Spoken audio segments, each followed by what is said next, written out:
Good morning, and welcome to Beachside Community Church. We are so excited you are here with us today.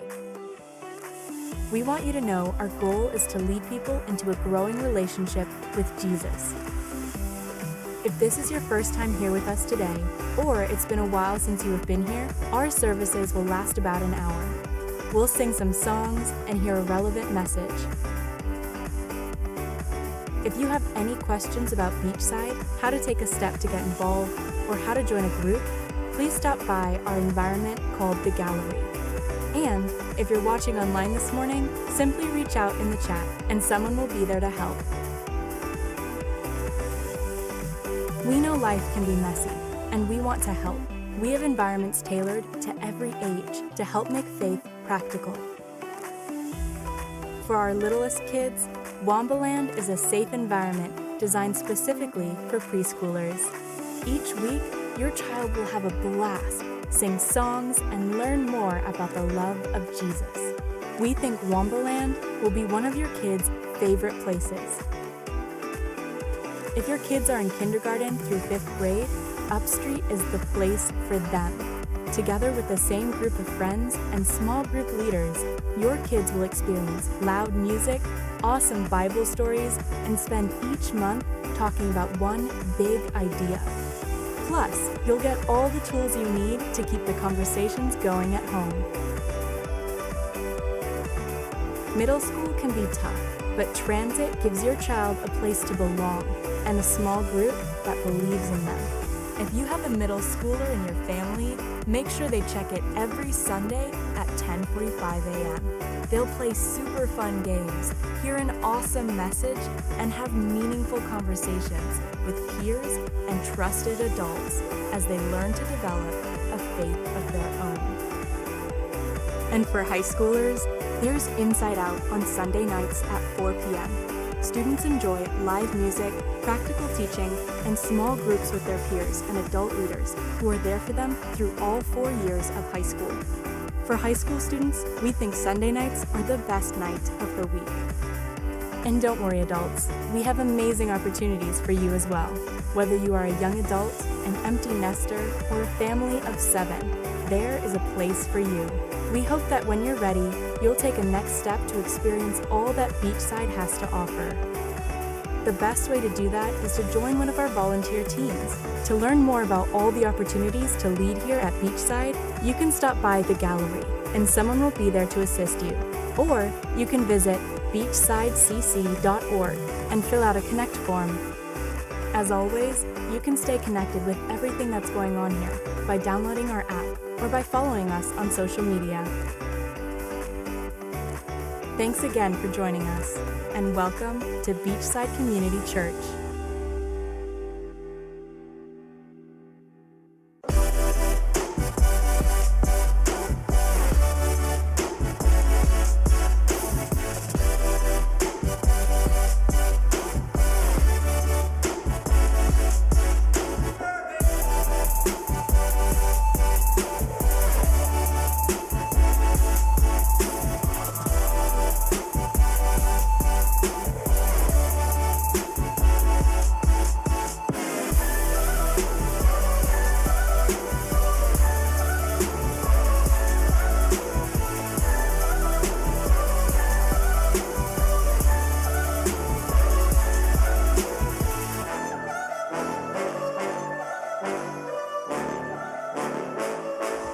Good morning. Welcome to Beachside. Good morning. I love the energy. My name is Jonathan, and welcome to church. Yeah, we're so excited you guys are here this morning. I actually need a little bit of help from the crowd this morning. I didn't tell anybody that I was going to do this. Everybody's probably panicking in the back, but that's okay. So here's what's going to happen. A couple weeks ago, we kicked off the Yes, We're Going campaign. And here's what we said is we want everyone that calls Beachside Church their home church to come every week. Everyone come every week until summer. That means you're here like 12 weeks in a row, which for some of us is like daunting. You know, it's like Everest coming to church 12 weeks in a row. Like, I get it, but we want everybody to be here. So here's what I need your guys' help with. We're going to talk about emphasis real quick. So we can say this thing two ways. We can say yes we're going. That's way number one. Or we can say, yes, we're going. You know what I mean? So here's what I need. I need you guys to repeat it after me, and we're going to see which one sounds better. So when somebody asks you if you're going to church next week, we're going to do emphasis at the beginning. So if somebody asks you if you're going to go to church next week, you're going to say, yes! Ooh. All right, way number two, you're going to put a little emphasis at the end this time on the going. If somebody asks you if you're going to go to church next week, you're going to say, yes, we're going. I don't know. What do you guys think? First one, second one, first one, second one, first one, first one. First one. From now on, when somebody asks you if you're going to go to church next week, you're going to say, yes, we're going. I love that. That's awesome. Thanks for being here this morning. That is fantastic. If this is your first time here at Beachside, we just want to say welcome. We're glad that you're hanging out with us this morning. And we're gonna, it's exciting that you're here. And we exist to inspire people to follow Jesus with all their hearts. And so that's why we do what we do on Sunday morning. If you're watching online, we'd love to invite you to come hang out with us in the room. We think what we do here on Sunday morning is a lot of fun. And you probably sounded goofy shouting, yes, we're going at your TV. So come hang out with us on Sunday morning so you can shout, yes, we're going with all the rest of us. I do want to tell you about a couple things, though. On Thursday, actually, we're going to do, we have this big parent event that we've been working on for a really long time called Raising Kids, where we're going to talk about navigating technology with your students. So we'd love to invite you to come hang out with us. It's going to be a really big deal. We've got some speakers coming down that are going to share all the things that they've learned about navigating technology with students. And so if you have students, if you know students, if you've ever seen a student, if your neighbor has students, come hang out with us on Thursday night. You can register at beachsidecc.org/events, or handy dandily, you can scan the QR code on the chair in front of you. You can register for that as well. And then actually next Sunday, believe it or not, is Time Change Sunday. So all of you are actually going to lose an hour of sleep. Everybody go, Anybody in here, I was just talking to somebody about this earlier. Anybody in here have the fear of missing sleep? Just me. Sweet. Thank you. Yeah, fear of missing sleep. So, but here's the deal. Next week, we're going to skip an hour. We're going to lose an hour of sleep. So here's what we decided to do to help you. We're going to say, get your kids out of bed, leave them in their PJs, and come to church.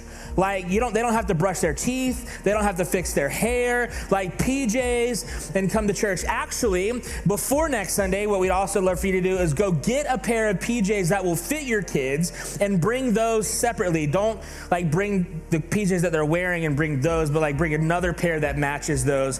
And then we're going to give those away to kids in our community that need those. So we're going to say, bring a pair of PJs, wear a pair of PJs for your kids. It's going to be a lot of fun at all of our family ministry environments. Next week is we have PJ Day, or formerly known as Pajama Jam. So it's going to be great. That's next Sunday, March 10th. We'd love to see you guys. Love to see you guys then. We're going to be here for about an hour this morning. We're going to sing a couple songs together, and then we're going to be in part 3 of a series that we started a couple weeks ago with our teaching pastor, Andy Stanley, called Ekklesia. I'm really pumped about the service today. It's going to be really great. So I want you guys stand up real quick. Stand up. Turn to a neighbor and tell them something that you're really pumped about, and I'll see you guys in just a few minutes.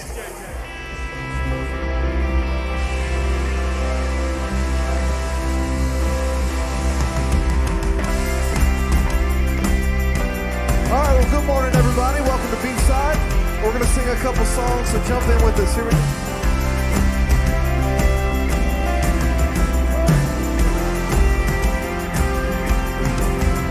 Your word is a lamp unto my feet, and your way is the only way for me. It's a narrow road that leads to life, but I want to be on it.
So in the Bible, Jesus says that he is holy.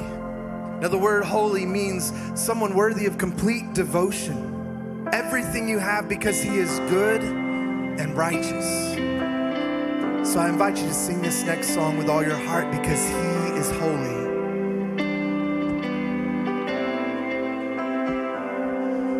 1,000 generations falling down in worship to sing the song of ages to the Lamb. And all who've gone before us and all who will believe will sing the song of ages to the Lamb. Your name is the highest. Your name is the greatest. Your name stands above them all. All thrones and dominions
So I want to tell you about something that happened this weekend, actually. So we just got done with this amazing event right here in this room all weekend called the Challenge Weekend. The Challenge Weekend was for our students here at Beachside. Not only was it for our students, but it was for students all across our community, actually. There's about 7 churches that partnered together to do an event for students. And there's about 300 students in this room last night. So if you smelled it when you walked in,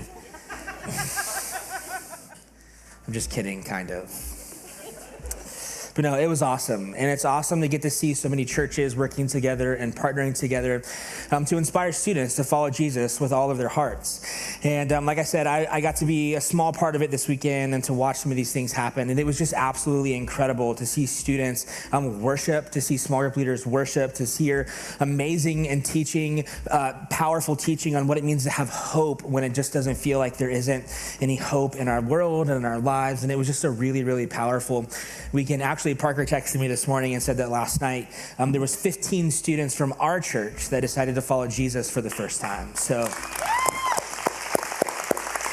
that's amazing. It's amazing. It's amazing. And here's what I would say. If you had any part to play in Challenge Weekend this weekend, if you checked a kid in, if you showed up, if you were here for any part of it, thank you. Thank you so much, because you literally invested in the life of a student that changed for all of eternity.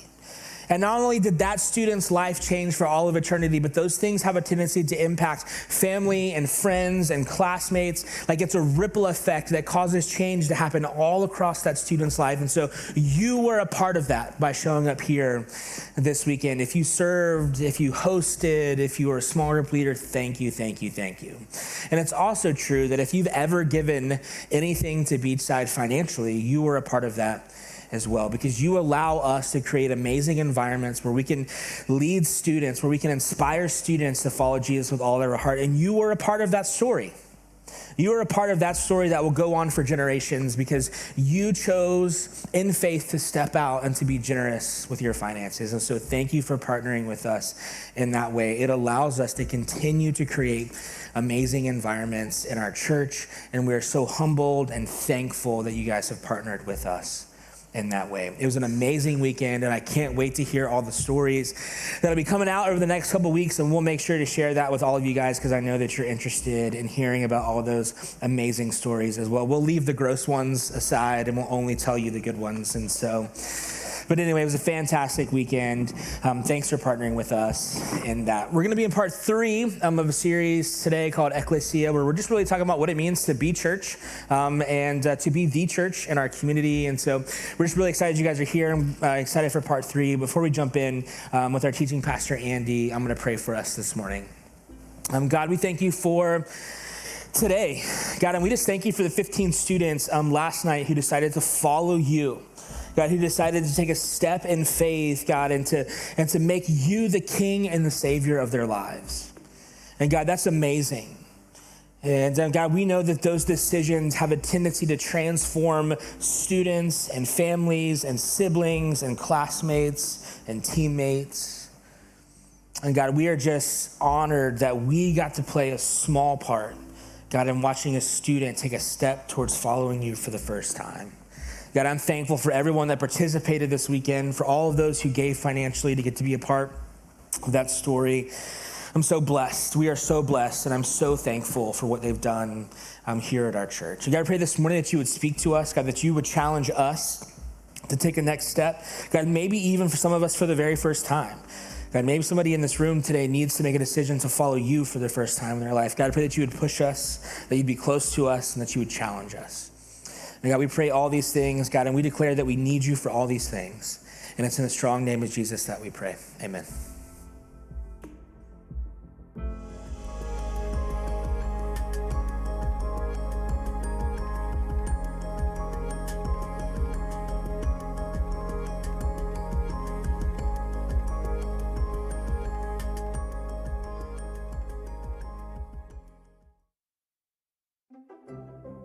Living on Earth might make you feel small.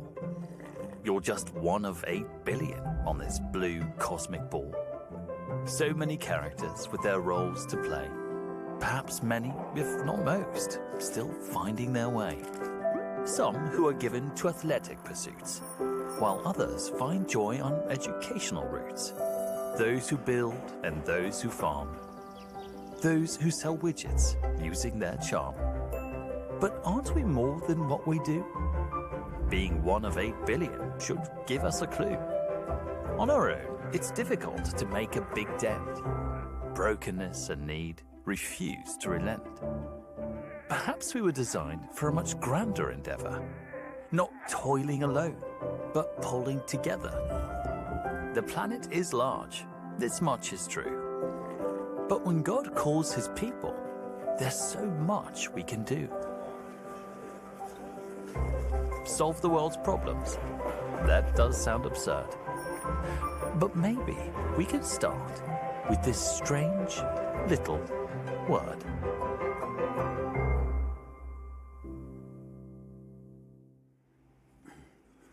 So, once upon a time, there was a chair with your name on it. You didn't know it at the time. Maybe you were attending a different church, or maybe you weren't attending any church. In fact, at the time, maybe you weren't even interested in church. In fact, maybe you were proactively resisting church. But somebody invited you to our church, and you said no, and then they invited you again, and they said no, and then somebody else invited you to the same church, and you're like, what is going on? And finally, you said yes. Maybe it was a best friend, maybe it was somebody at work, maybe somebody in your neighborhood, maybe it was the parents of some of your kids' friends because they had invited your kids here, and then next thing you know, they're inviting you here, and you're like, I know how this works, and no, we're not going to go, but eventually you said yes, and you gave in. And you showed up, and everybody seemed kind of normal, maybe more normal than you remember church people being if you hadn't been in church in a while. And people seemed to be happy that you were here. And the person that invited you, you know this now, but you didn't know it then, but the person that invited you, they were so nervous. They were hoping we didn't sing too long, and they were certainly hoping I didn't preach too long, and they were hoping that it was relevant, and they were sitting through the whole service next to you, thinking about how you were experiencing it rather than how they normally experience it.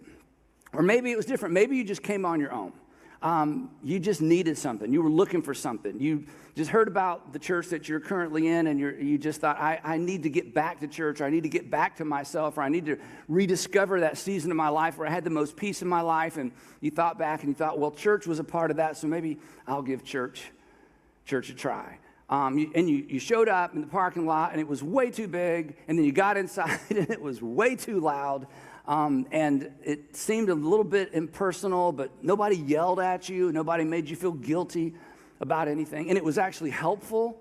And maybe you have kids and you brought your kids and you were a little bit nervous about leaving your kids with strangers. Or perhaps at the end of the hour, you ask, could you keep them for lunch? Maybe dinner, right? And your kids liked it, and you were kind of happy they liked it, and you were kind of sad they liked it, because they liked it so much you thought, oh no, they're going to want to come back, and then I have to come back. And you surprised yourself, and you came back, and you kept coming, and then you really surprised yourself, and you invited somebody, and then you were nervous, like, I hope they don't sing too long, I hope Andy doesn't preach too long, I hope it's helpful. And then you were experiencing what the person that invited you experienced. You were experiencing our church through the eyes and the ears of somebody who hadn't been to church in a while, or hadn't ever perhaps been to church. And the person you invited, they didn't hate it. And then eventually maybe you signed up for Starting Point because you had some questions that I wasn't answering, the preachers weren't answering. And you met some fabulous people, and they just seemed so normal, and they listened, and they didn't pretend to know what they didn't know. They were willing to say, I don't know. And they were willing to say, here's a book you can read, and hey, let's get together for coffee and talk about that further. And you got to tell your life story, and no one had ever even asked you your life story before, and you got to share your whole story. And suddenly you begin to understand how your personal story intersects with God's story for the world and God's story for you. And then maybe you even hit the silver screen and told us your story, and you got baptized. And when you got baptized, it was the first time anyone has cheered for you since you were in elementary school or maybe middle school. No one's clapped for you as an adult. And it seemed like the people in your church and our church were sincerely celebrating the fact that you had taken that huge public step. And now, after all this time, you're a regular, routine attender. Or maybe your story is different. maybe you walked in all in, like Bible toting, scripture quoting, you know what I mean? And you love Hillsong, yes you do, Jesus Calling and Tomlin too. I mean, like, you already knew the songs, you knew the routine, you knew where to sit. When I said John 11, you said Lazarus. I mean, you just kind of know the whole thing, you know. But the point is, and maybe you grew up watching my dad, or maybe you grew up and your parents would drive you to school and they would make you listen to my dad. So you're all in. And now you too are a routine attender. This is wherever you are, this is your church. So however you got here, here's the point for the next few minutes. Your church, because it's become your church, your church needs you to serve some folks who are where you were. New to town, new to faith, questions they can't get answered, the need to connect with some people who are moving in a different direction than the direction they're moving in, dealing with stuff, people who are recovering from stuff. And their spouse is begging them to come to your church, and they're resisting. And not only are they resisting, they're trying not to listen to the other friends around them that are saying, oh, you should attend church. And their spouse is like, yeah. And their kids are begging them because their kids have already been to your church because they came with their friends. And now it's that second generation thing, like, oh, no, my kids want to go to church and I want to be a good parent. And not only that, the people that are going to show up in the next few Sundays, in fact, the people that show up every Sunday, in fact, you may be one of those people. Somewhere in our country or somewhere in the world, their parents are praying that their son or their daughter will get back in church. And they're praying that their son or their daughter will get back to your church. And they're coming. And of course, we want to be ready for them. We need to be ready to do for them what someone did for me, what someone did for you, what someone did for my kids, and what somebody did for your kids, what somebody did for my faith, and for what somebody did for your faith. Today, we're in part 3 of our series, Ekklesia. Ekklesia is the Greek word that was used to explain or describe the Jesus movement, the movement that Jesus launched in the first century. We've talked about this incident several times, so I'll hit it quickly. But one day, Jesus and his guys are in the middle of nowhere, and he asked them, hey, what's the word on the street about me? And they say, well, people think you're John the Baptist reincarnated. Some people think you're a reincarnated prophet. And Jesus says, well, who do you guys think that I am? And you'll remember Peter looked at Jesus and said, well, we haven't known you for that long, and I know this is kind of over the top, but if you're asking me, Jesus, I believe that you're the King. I believe that you're the Messiah. I believe that you're the Christ. I believe that you are the Son of God. And Jesus says, you are exactly right. That's exactly who I am. And then he made this extraordinary statement, this extraordinary prediction, as I talked about last time. This is my favorite Bible prophecy. This is my favorite Jesus prediction because he predicted you and he predicted us. And Jesus said, Peter, and to his guys, on this rock, or on this declaration by Peter that I'm the Christ, the Son of the living God, on that declaration, on that idea, I'm going to build my Ekklesia. And in English New Testaments, it says church. But Ekklesia doesn't mean church. Ekklesia means assembly. It means congregation. It was the beginning of a movement. And he said, and the gates of Hades or death will not overcome it. In fact, his death is what actually launched it, and his resurrection is what actually launched it. So in this series, if you've been tracking with us, we're actually looking back on the first century church. We're looking back in order to stay on track in our generation. Because while expressions of faith, and you know this, while expressions of faith vary from generation to generation, from culture to culture, we don't all use the same Bible, we don't all baptize the same way, we don't all take communion in the same rhythm. There's so many different variations, expressions of the Christian faith, which is fine, changes from culture to culture, generation to generation. There are some things that have never changed, or I should say there are some things that we can't afford to allow them to change. And that is Jesus' original intent for his movement, his Ekklesia. And we can't afford to drift from Jesus' original intent. And when I say we, I mean us as a group of local churches. Because, as we've said every time in this series, when the church doesn't get it right, or when the church veers from Jesus' original intent, things always get weird. And the church does the dumbest stuff, and people end up getting hurt, and there's abuse with a divine excuse, and God's name gets signed onto behavior that God finds despicable. And when the church loses its way, the church loses its influence in culture. We're going to talk a lot about that in a couple of weeks. So we have to get this right. And here's why this is so important for you, and this is why this is so important for us. And we don't think about this. I know you don't think about this because we're busy people. But we collectively, we are the church for our generation. In other words, when people outside the church or people who used to be part of the church or people who have no interest in church, when they want to know what is the church about and what does the church think and how does the church react and how does the church respond, we're it. We're the definition. We determine what Christianity thinks about. Think about this. We determine what Christianity looks like and acts like and reacts like. I mean, I hate to put this on you, but if you're a Christian, you determine for the people around you what Christianity looks like and acts like and reacts like for our generation. And in our case, because we have so many children and so many students involved in our churches, we are the picture of what Christianity acts like and reacts like for the next generation as well. So we have to get this right, which means we have to do for others what some others did for us. And we need to do for the next generation what perhaps some of you wish a previous generation had done for you. And there's three things in particular I want to talk about today. Three things that we have to get right. Now, here's the thing. You are all very smart people, okay? So none of this is going to be surprising. In fact, many of you have heard this before, which is fine, but these are the things we have to review from time to time so we don't veer, so we don't drift off track. But you're very smart, and none of this is going to come as a surprise. And the thing that thrills me about our churches is that so many of you can put a check in all three of these boxes. So I'm going to hit them pretty quick. First one is this. All of us, if this is your church or wherever you're sitting today, if that's your church, all the church people, all the people that say, this is my church and I love my church, everybody needs to create and commit to a plan to support your church financially. Everybody should have a plan for how they plan to support their church financially. Everybody should have a plan for how they plan to support their church financially because you love their church. But here's why it's so important for those of you who are forward-thinking people, and we attract very forward-thinking people in our churches. The reason you have to do this is this, because somebodies who never met you did that for you. Did you ever think about that? When you were a kid and your parents took you to church, it was already there.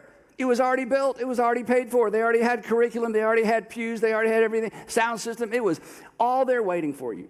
If you began attending church as an adult or as a young adult, isn't it true when you showed up?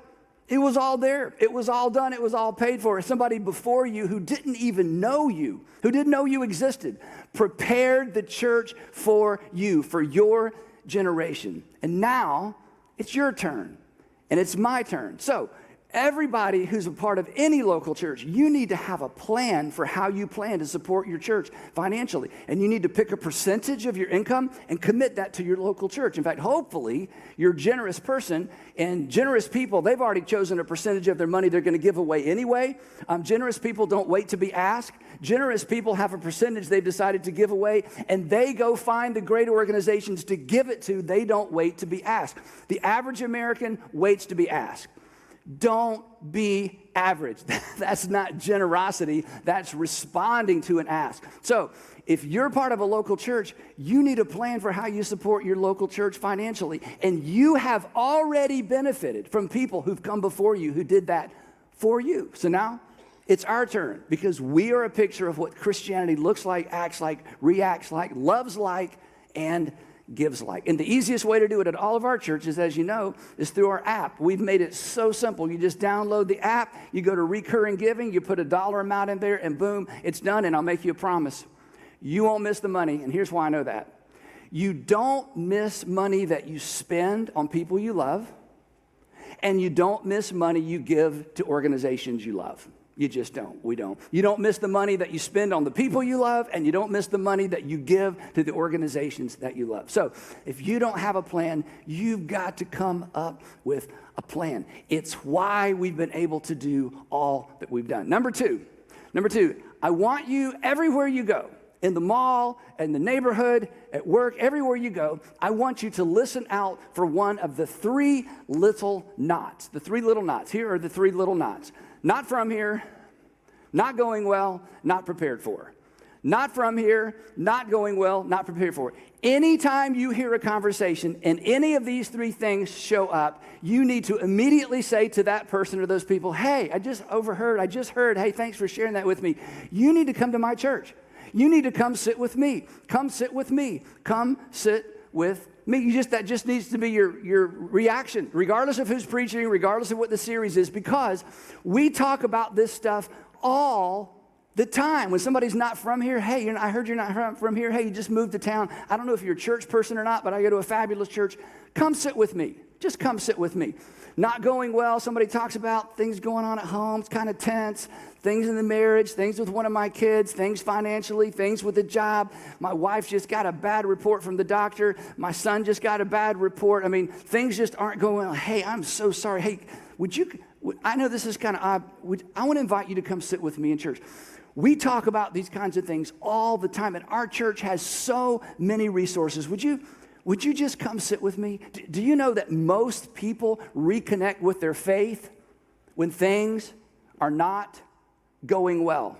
In fact, many of you would say, that's your story. That's my story. The wrinkle-free days, it's like, hey, I think God's good with me and I'm good with God. We're good to go. But when there's the wrinkles, when there's the hiccups, when there's the upsets, when there's the unpredictable, we suddenly look up and we are more open not only to the existence of God, but the presence of God and our need for God. So whenever you hear, and Sandra has this incredible story, I won't spend the time telling you, but standing in line in a retail outlet, and I'll just tell it real quick, and the person who was checking the person out in front of her starts telling the person she's checking out something's going on with her. She was dating this guy, and she's complaining about the way this guy is treating her, and then the lady goes on, and Sandra steps up and said, I'm sorry, I couldn't help it over here. So look, I know it's none of my business. You need to break up with him, and you need to come to church with me. That's what she said.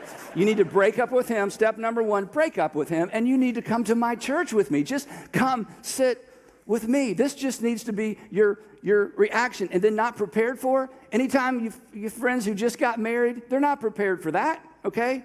I mean, they went through premarital counseling. Anybody just had their first child? Anybody that just sent their oldest to school for the first time? Anybody that just sent their youngest to college, okay? Anybody that finds themselves as empty nesters, it's like, he's a lot. She's kind of a lot. We don't have anything. Nobody's running interference. The kids are all gone. Any season of life you hear somebody saying, and we just weren't prepared for. And you say, oh, hey, listen, just come sit with me. Come sit with me. Just invite them. Now, come on. Worst case scenario. They look at you funny, and they just laugh in your face. Church, are you kidding me? You're inviting me to church? Let me tell you. And then and here's the thing. If they reject you, you've been persecuted for righteousness' sake, and you have rewards in heaven. That's what Jesus said, okay? Best case scenario, they're like, you know what? I've been thinking about a church. Or you know what? Somebody else mentioned that church. Or you know what? I know this is kind of weird, but I'd be happy to meet you there. Hey, you've just got more rewards in heaven. So this is totally a win-win. This needs to be our reaction. Now, here's why this is so important. Because I know what some of you are thinking. I know what I would think. I'm a bit of a skeptic. You're thinking, oh, Andy, you're just trying to have a big church. Okay, I don't know if you paid attention. We already have a big church, okay? This isn't about a big church. And more people is just more hassle. Here's why it is, right? Okay? Listen, everybody. Here's why this is important. If you're inviting, you'll ensure your church remains inviting. If you are an inviter, then you will work hard to help us keep this, help this continue to be an inviting place, an inviting environment. And you know what that means? It means you will complain about all the right things. When church people quit inviting people to church, they turn inward. They're no longer an outward-facing congregation, which means they are not in sync with the Ekklesia of Jesus. They just become a little hunker down and wait for Jesus to come back and rescue us from the pain and the sin in this world, which is not the commandment of Jesus. He said, go, not hold hands and sing kumbaya and wait for the world to get better, okay? So we want to continue to be an outward-facing congregation, and if you are inviting, you will ensure we remain an outward-facing congregation, because when church people stop inviting, they start complaining about all the dumbest stuff. In fact, some of you have been a part of churches that split over, now you can't even remember what it was because it was just so petty and everybody gets all up in everybody's business. But outward-facing congregations who are serving in the community, trying to make the world a better place, trying to make Jesus' name known and associate the love of God with the name of Jesus, that's the kind of church we've always been. That's the kind of church you want us to always be. And I'm telling you, when you invite, it's like I said a minute ago, with the first time you invited somebody to sit with you, and all of a sudden you're hearing and seeing everything through their eyes, and you're hearing it through their ears from the parking lot all the way through the sermon, all the way back out to the parking lot. I want you to have that kind of sensitivity because that will make us an inviting, that will ensure that we continue to be an inviting church with an inviting environment. Think about it. The reason you came back a second time is because something about your church was inviting.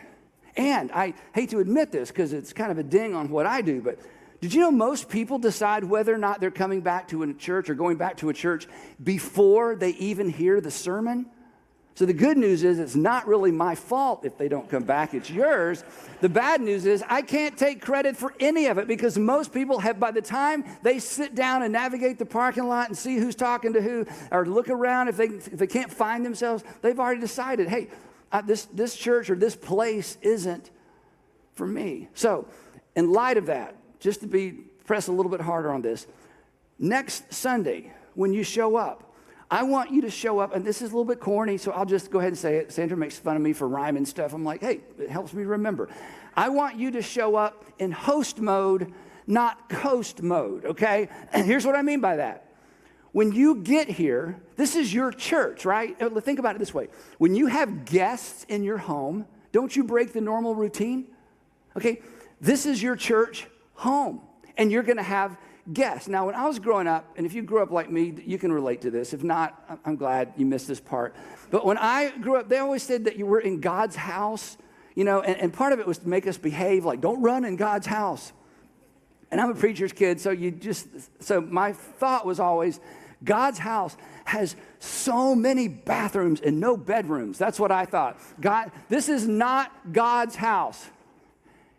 You are God's house. We talked about that. You are God's house. This is your house where we collectively worship the God who inhabits each one of us. So since this is your house, it's your church, I want you to show up and think more in terms of hosting and coasting. By coasting, I mean, I know where to park, I know where at the door, I know where my seat, I put my thing on this side so nobody will sit by me, and then I have a seat saved for the person. I mean, I get it. I'm all for routine. I'm not trying to mess any of that up. All I'm saying is when you show up, I want you to look around.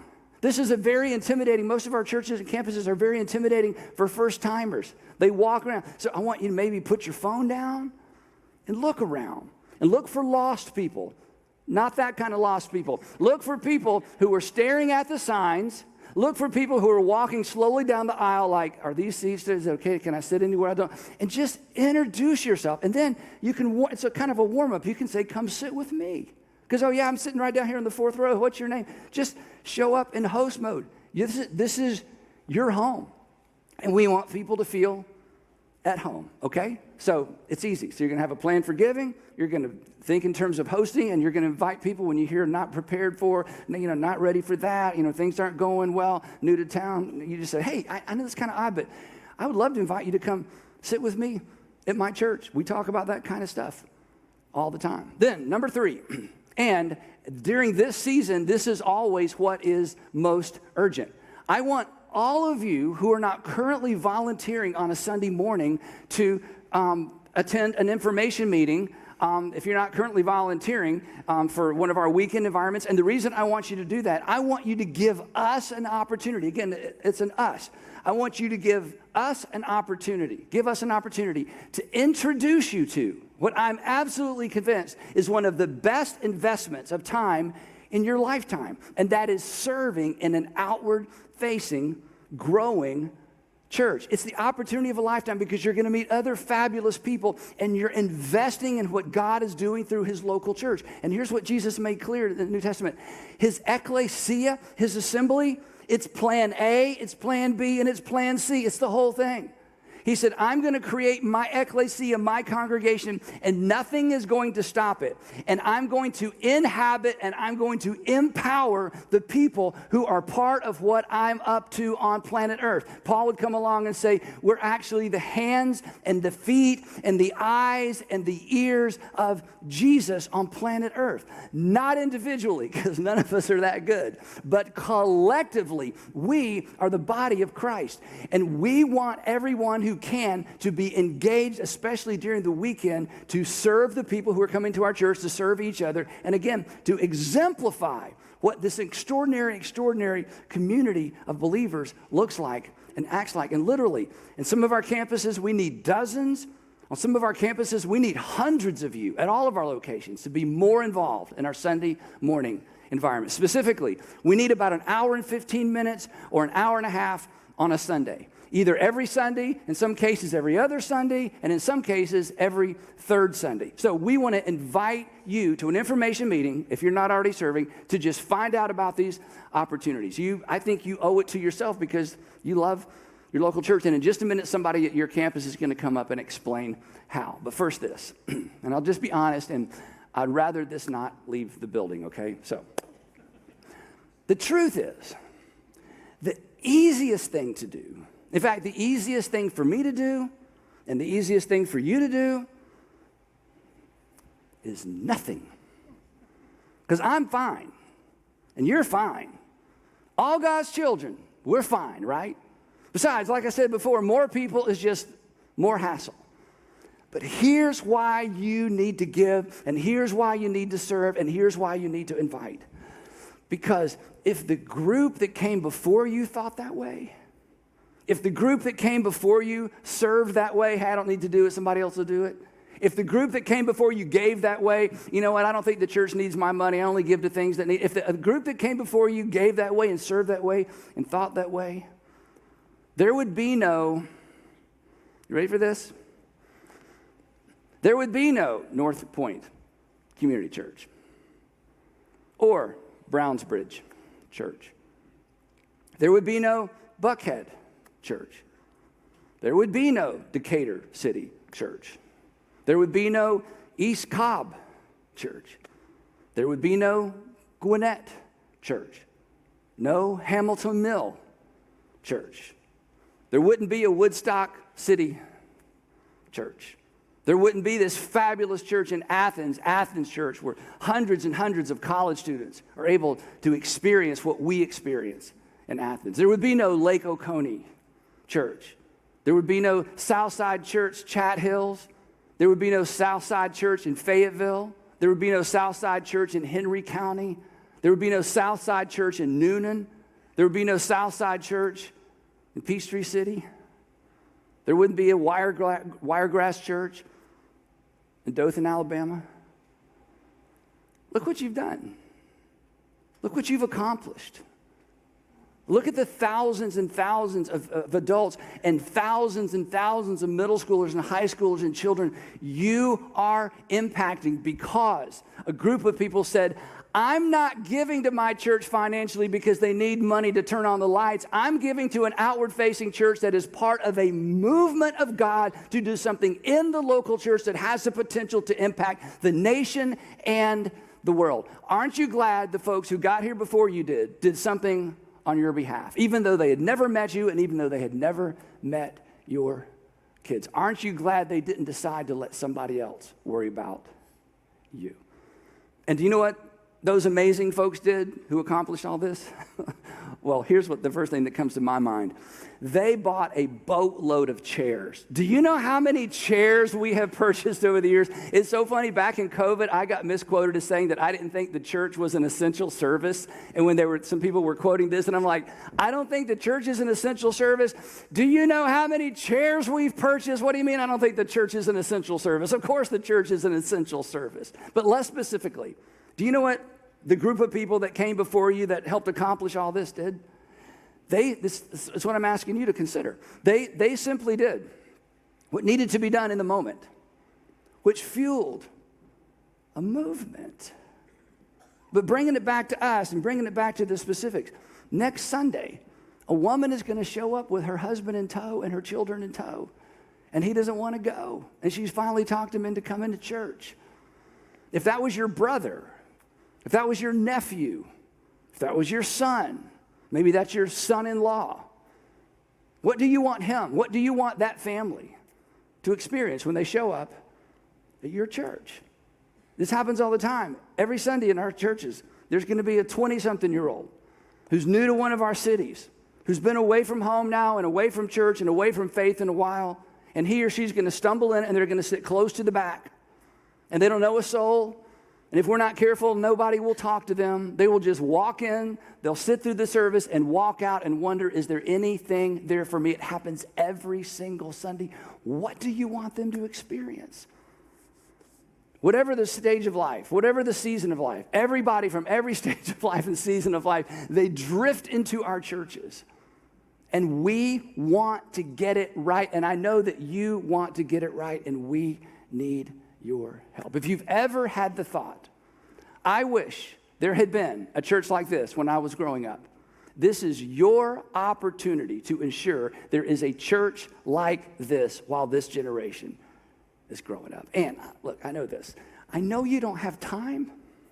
In some ways, I'm asking you to consider making some time. And to begin with, I'm asking you to give us 1 hour on a Sunday to attend an information meeting so we can present you with the extraordinary opportunities for you, opportunities to invest your life in something that will pay back dividends year after year after year after year after year. And real quick, to those of you who've already put a check in these 3 boxes, for those of you who sit on carpet circles with kids, for those of you that surround yourself with little chairs with children, for those of you who come on Sunday afternoon to sit in small group with Inside Out with our high school students, or come on Sunday to help with transit, whether you're singing or whether you're serving or leading a small group, for those of you who are in the parking lots, I got here this morning, it's misty and it's awful out there, and there they are, you're putting out cones so we don't, we can get in and out in an organized fashion. For those of you who lead small groups in your home, for those of you who serve, for those of you who give, for those of you who invite, thank you, thank you, thank you.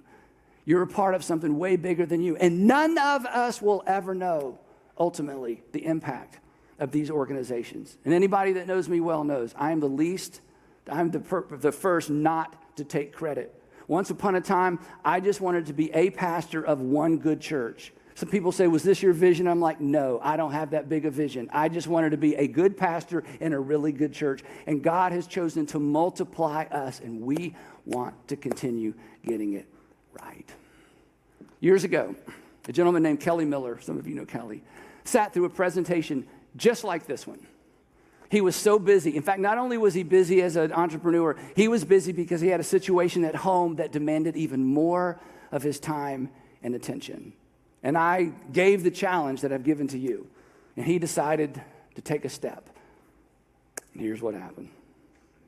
My name is Kelly. I've been serving at our church since 2003. Yeah, so my wife and I started going to North Point in 2001. For the first 2 years, we sat comfortably on Sundays, enjoyed the service, but we really didn't have much inspiration or thought about serving or engaging. But then the annual Strategic Service Sunday rolled around, and Andy gave his pitch, and all of a sudden, I felt a fairly strong conviction that I should serve with high school students. And I'm like, there's no way I'm serving with high school students. I had all the excuses. I was successful, which meant I had a demanding job, which meant I was busy all the time. And then my wife was also sick. And so we had every reason to not do this. The conviction was so strong, I just said yes to taking a step. My yes to take a step turned into them saying yes to me, and I agreed to take this group of guys. And in that time, I think the greatest gift that I've received, other than my faith growing, is the quality relationships that I have with so many people, including young men like Bradley. The night we first met was at Inside Out, and I remember seeing this guy in my small group for the first time that had this long red hair. He was really cool. I hate saying that now. He's really cool. And I was thinking, there's no way this guy's going to come back. Like, he's too cool for what we're doing. I don't think he missed a Sunday after the first Sunday. On Sundays, Kelly would ask us to hang back and just get to have a little more conversation one-on-one. It was kind of nice meeting someone new who was interested in getting to know me a little more. We knew he was super busy, big-time business guy, but he would be there every Sunday. He made it a priority to be there for us, and there was never anyone like that for me. I learned that to live a better life was to live a life surrendered and to have Jesus at the center. And I was able to see it right in front of me from my small group leader. After we finished that group, I was exhausted. And all the excuses that I had for not wanting to start the group in the first place came back. But a good friend came to me and said, hey, would you consider taking another group right away? And I was like, okay, I'll do it if Bradley will co-lead with me. I'm fairly certain I probably was like, yes, I'm in. And I was like, what? Come on. Kelly and Danlin have played such a major role in our lives to where Megan and I decided, without a doubt, our first child was going to be named Miller. And then now, Kelly is known as Papa and Danlin is Granddad. I have learned so much from you. You said yes 20 years ago, and that yes has impacted who I am today as a husband, a father, and that yes hasn't just impacted me, it goes far beyond me. Hi, my name's Miller. I'm 8 years old and in the 2nd grade. I asked Jesus into my heart when I was in the car at 5 years old. I want to get baptized because I want to show everyone that I believe in Jesus. When I pray to God, I feel like our relationship is bonding. My granddad and Papa gave me a sign with my favorite truth. It says, I am a daughter of a king who's not moved by the world, for my God is with me and goes before me. I do not fear because I am his. I would like to thank my mom and dad for being with me through this epic journey. I am here today to show everyone that I believe in Jesus. That's better than your video. Never in my wildest dreams could I have ever imagined that my life would be so dramatically affected by simply saying yes to taking a step towards serving. Serving at our churches is not just for the benefit of the people that you're directly leading, but can lead to a generational impact. And that's not meant to be said as a pressure. It's meant to be said as an opportunity. It's an opportunity to know your Heavenly Father and grow in a way that you cannot believe is possible. And really all we have to do is just say yes to taking a step.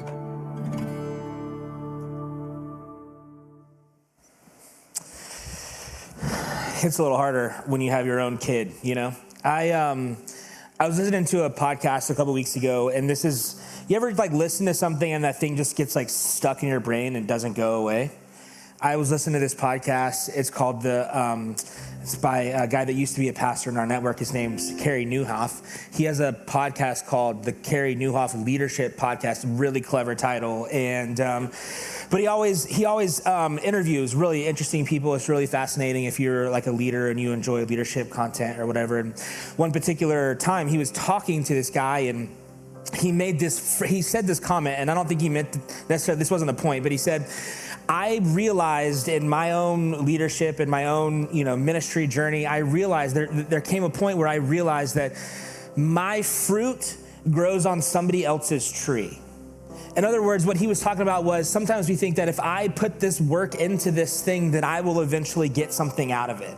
And he realized I reached a point to where the work that I put into this thing will benefit somebody else. That my fruit will grow on somebody else's tree.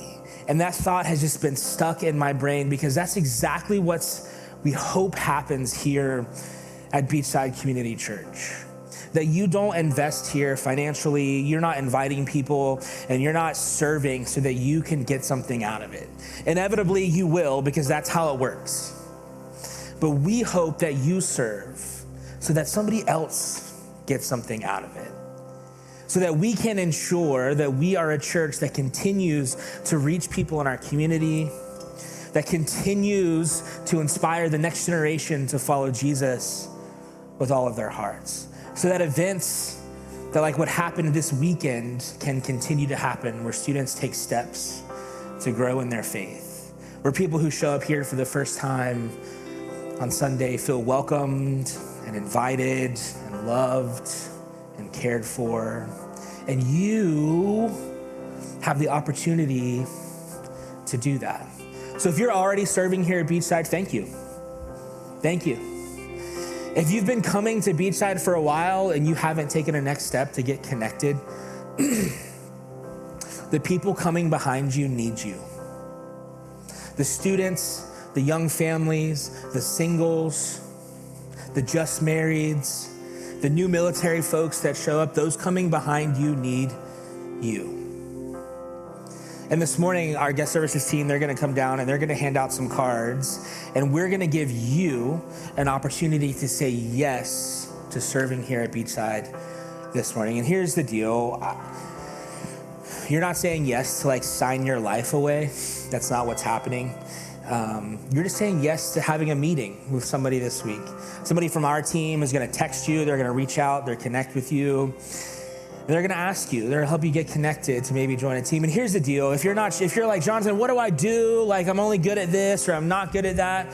I don't know if you know this or not, because most of you only see what happens when you walk down the main hallway and you see people in bright blue t-shirts that are saying hello, but there are probably about 300 people in this building who help make Sunday mornings happen every Sunday morning.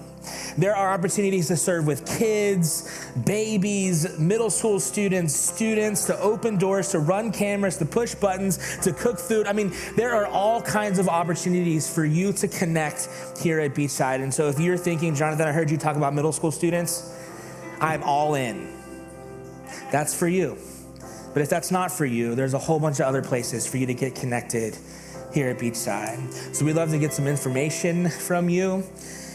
And we love you to check a box. We love for you to take a step, to hear from somebody, to have a conversation with somebody this week, to get connected, to help us continue to inspire people to follow Jesus with all of their hearts. Of people who say, I'm okay with the work that I invest showing up in somebody else's life, with my fruit growing on somebody else's tree. So as you guys fill that out, we're actually gonna do something different today. We're gonna close with a little bit of song. So I need everybody to stand up as you're filling out your cards, stand up. If this is your first time here at Beachside, you wanna say, man, we are so glad that you are here hanging out with us today. We'd love to meet you. We'd love to see you in the gallery. After the service today, we have a gift for you. For all the rest of us who normally come, if somebody were to ask you, are you going to church next week? You're gonna say, yeah. Actually, next week is Time Change Sunday, and you're gonna wanna sleep in, and your kid is gonna ask you, are you going to church? And you're gonna say,